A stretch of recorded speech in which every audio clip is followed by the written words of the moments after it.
Hello everyone, welcome to Sanmarga classes. ದತ್ತಾಂಶಗಳ ನಿರ್ವಹಣೆ ಅಧ್ಯಾಯದ 26ನೇ ಪ್ರಶ್ನೆಯನ್ನ ಗಮನಿಸಿ. ಯಾದೃಚ್ಛಿಕ ಪ್ರಯೋಗ ಎಂದರೇನು? ಓಕೆ, ಖಚಿತವಾಗಿ ಊಹಿಸಲು ಸಾಧ್ಯವಿಲ್ಲದ ಘಟನೆಗಳನ್ನ ಯಾದೃಚ್ಛಿಕ ಘಟನೆ ಅಂತ ಕರಿತೇವೆ. ಓಕೆ, ಪ್ರಯೋಗನ ಮಾಡುವ ಮೊದಲೇ ಅದರ ನಿಖರವಾದ ಫಲಿತಾಂಶನ ಊಹಿಸ್ಲಿಕ್ಕೆ ಸಾಧ್ಯ ಆಗೋದಿಲ್ಲ. ಓಕೆ, ಉದಾಹರಣೆಗೆ ನಾಣ್ಯವನ್ನ ಚಿಮ್ಮೋದು. ನೋಡಿ, ನಾಣ್ಯವನ್ನ ಚಿಮ್ಮಿದಾಗ ಶಿರ ಅಥವಾ ಪುಚ್ಛ ಬೀಳ್ಬೋದು. ಇದು ನಮ್ಗ್ ತಿಳಿದಿದೆ.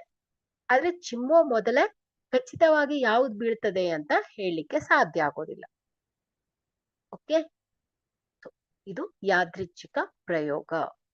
Thank you.